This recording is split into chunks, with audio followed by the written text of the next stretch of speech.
Imagine for a moment that you place two documents on your desk, side by side. One is the result of your most recent medical checkup, with numbers, charts, and technical terms. The other is your bank statement from the last few months, also with numbers, debits, credits, and names of establishments. At first glance, they seem to belong to completely different worlds. One talks about your body, the other about your money. But what if I told you that these two documents are not just papers, but two different mirrors reflecting the same image? What if they are telling the same story, just in different languages? The story of your habits, your choices, your stress level, your discipline, and most importantly, your vision for the future. The idea that your bank account is a direct reflection of your physical and mental health might seem like an exaggeration, but it is one of the most profound and ignored truths on the path of personal development. How you handle your money is a powerful symptom of how you handle your energy, your time, and your well-being. In this video, we're going to dive deep into this connection. We're not just going to talk about spreadsheets or budgeting apps. We are going to decode what your bank statement really says about your life, and then draw a clear plan inspired by the timeless principles of Stephen Covey to transform not only your finances, but to organize your entire life system and finally unlock the maximum potential that exists within you. To understand this connection, we first need to accept an uncomfortable truth. Financial stress is a silent poison to the body. When the bills pile up, when the fear of debt becomes a constant background noise in your mind, your body enters a state of permanent alert. It begins to overproduce a hormone called cortisol. Originally, cortisol was designed to help us in situations of imminent danger, the famous fight or flight. But in the modern world, the threat isn't a predator in the jungle, but the credit card envelope, the negative balance notification, and our body doesn't know the difference. This chronic production of cortisol wreaks havoc. It interferes with your sleep, leaving you tired and drained of energy, even after a full night in bed. It increases your cravings for high sugar and high fat foods as a way for the brain to seek quick relief, which leads to weight gain and related health problems. It weakens your immune system, making you more susceptible to illnesses. And, perhaps most dangerously, it affects your mental clarity, your ability to focus and make good decisions, creating a terrible vicious cycle.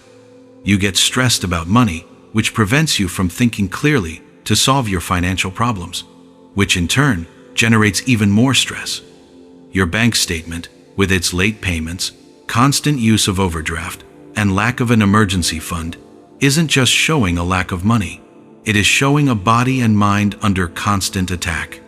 Besides stress, there is the factor of impulsive behavior. Think about the last time you made an impulse buy online. That feeling of excitement, the dopamine released in your brain at the moment of the click. Now, think about the last time you ate something you knew you shouldn't, just to feel a moment of pleasure. Notice the similarity? The neurological mechanism is exactly the same. Impulsivity doesn't pick and choose its areas. If you are impulsive with your finances, it is highly likely that you are impulsive in other areas of your life, such as with your diet or your time management. A bank statement full of small, unplanned purchases, subscriptions you no longer use, and delivery expenses that defy all logic is not a sign that you like nice things. It is the sign of a brain trained to seek instant gratification at the expense of long-term health and happiness. This incessant search for a quick fix is the definition of a reactive life. It's living by putting out fires, both financial and health-related, instead of building a fireproof life.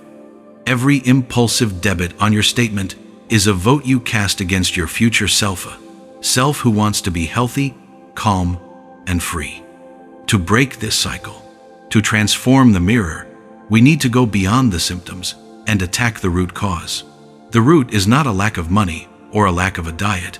The root is a reactive mindset. Stephen Covey, in his monumental work, introduced the concept of proactivity as the fundamental habit of all effective people. He explained that between any stimulus we receive from the world and the response we give to it, there is a space.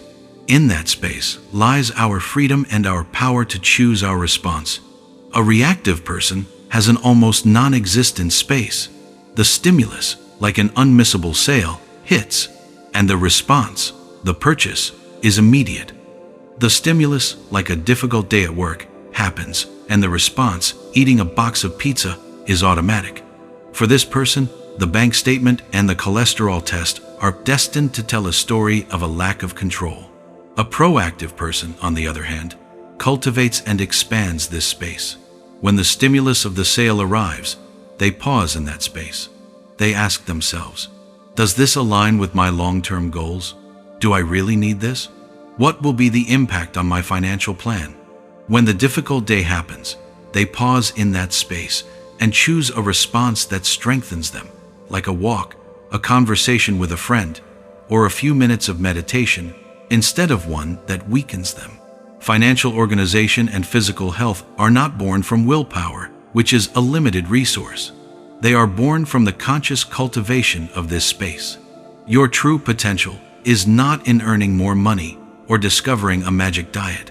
It lies in your ability to widen that space between what happens to you and what you do about it. So, how in practice do we widen this space and start building a proactive system for our finances and our health?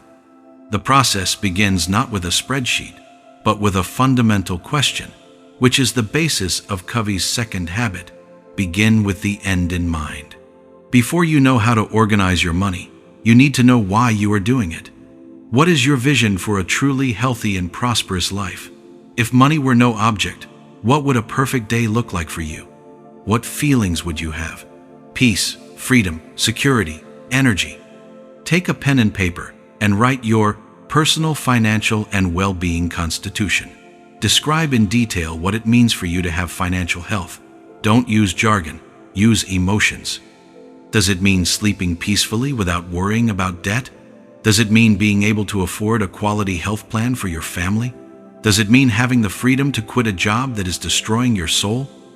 Does it mean having the energy and willingness to play with your children in the park? This why is your anchor. It is the mental image you will revisit in the space between stimulus and response. When the temptation of an impulse buy arises, you won't fight it with willpower. You will compare it to your vision. Does this purchase bring me closer to or further from my peaceful night's sleep? Does it bring me closer to or further from the freedom I so desire? Suddenly, the decision becomes easier. The no to the momentary impulse becomes a resounding yes to your vision of the future. Without this clear vision, any budget is doomed to fail because it becomes a list of restrictions without a purpose. With a vision, the budget transforms into what it truly is: a resource allocation plan to build the life you have defined as ideal. Once you have your vision, your why, it's time to act on the how. And for that, we use Covey's third habit: put first things first. Covey created a time management matrix that is perfectly applicable to financial management. Imagine a square divided into 4 quadrants. The first quadrant contains tasks that are urgent and important: paying the electric bill that's about to be due, resolving an unexpected charge, dealing with a medical emergency. Most people living in financial stress spend most of their time here, in crisis mode, putting out fires. The third quadrant has tasks that are urgent but not important: the notifications for flash sales, the social pressures for immediate spending. The fourth quadrant is that of waste: tasks that are neither urgent nor important, like aimlessly scrolling through online stores or making microtransactions in games. But the secret, the place where health and wealth are truly built, is the second quadrant. It contains the tasks that are important but not urgent. Things like creating a plan to pay off debt, automating a monthly transfer to an investment account, spending an hour a week learning about financial literacy, planning the week's meals to eat healthier and more economically, getting physical exercise. Do you see? None of these activities scream for your attention. The investment isn't going to call and bill you. Meal planning can always be left for later. And that's precisely why reactive people ignore them. The proactive person, guided by their vision, understands that the second quadrant is their field of power. The goal is to make conscious decisions to spend as much time as possible in quadrant 2. This means planning to prevent things from becoming urgent. It means saying no to the false urgencies of quadrant 3 and resisting the waste of quadrant 4. In practice, this translates into a simple but revolutionary principle: pay yourself first. Before paying any other bill, before buying anything, you allocate a portion of your money to your quadrant 2 goals: your emergency fund, your investments, your freedom fund. By doing this, you are putting your future, your health, and your peace first in a practical and systematic way. Over time, this approach begins to create a powerful phenomenon that Covey called synergy, the sixth habit. Synergy is the idea that the whole is greater than the sum of its parts. It's when your actions in one area of life begin to positively impact all the others, creating a virtuous cycle. When you start organizing your finances based on your vision, habit 2, and prioritizing what's important, habit 3, something magical happens. The reduction of financial stress improves your sleep. With better sleep, you have more energy and mental clarity during the day. With more energy, you become more productive at work, which can lead to better opportunities and income. You also have more motivation to exercise, which improves your physical health and further reduces stress. By planning your finances, you can start consciously allocating money for better quality food, which in turn increases your energy and focus. Do you see the spiral? It's an upward spiral.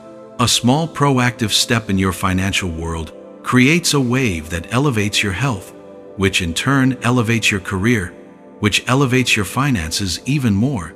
Your bank statement ceases to be a mirror of your anxiety and becomes a reflection of a life system in harmony. It starts to show automatic debits for investments, not for overdraft fees. It shows planned spending at grocery stores on healthy food, not at fast food chains in moments of desperation. It shows the creation of an emergency fund, which is the financial equivalent of a strong immune system, ready to handle unexpected events without destabilizing the entire organism.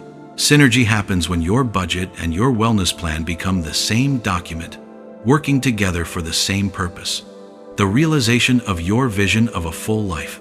Finally, for this transformation to be sustainable, we need to embrace the seventh habit: sharpen the saw. No system, no matter how good, works forever without maintenance. Sharpening the saw means dedicating time to take care of your most precious asset, yourself. Covey divides this into 4 dimensions: physical, mental, social, emotional, and spiritual. And financial management permeates them all. The physical dimension is cared for when you have the peace of mind and resources to eat well and exercise. The mental dimension is sharpened when you dedicate time to learning about investments and economic psychology instead of worrying about debt. The social, emotional dimension flourishes when your relationships improve because financial stress, one of the biggest causes of conflict, is reduced. And the spiritual dimension, your alignment with your values and purpose, is strengthened every time you make a financial decision that honors your vision for the future. Sharpening your financial instrument means, in practice, scheduling a monthly meeting with yourself, a financial checkup. On this day, you review your statement, not with fear, but with the curiosity of a scientist. What worked? What didn't? Is my spending aligned with my personal constitution? Do I need to adjust my plan? This regular act of self-assessment and adjustment is what ensures the upward spiral continues. It's what transforms a short-term change into a lifelong evolution. It's the commitment that you will never again allow your financial or physical health to be left to chance. In conclusion, the 2 documents on your desk, the bank statement and the health report, are indeed mirrors. They don't lie. They brutally reflect the sum of our daily choices. For a long time, you may have looked at your statement with fear, guilt, or resignation. You may have seen it as a report card from a harsh judge. But starting today, you can choose to see it differently. You can see it as a diagnosis, a feedback tool, a starting point. Financial disorganization is not a permanent character sentence. It's just proof that you've been operating in a reactive mode. But you are not your past behavior.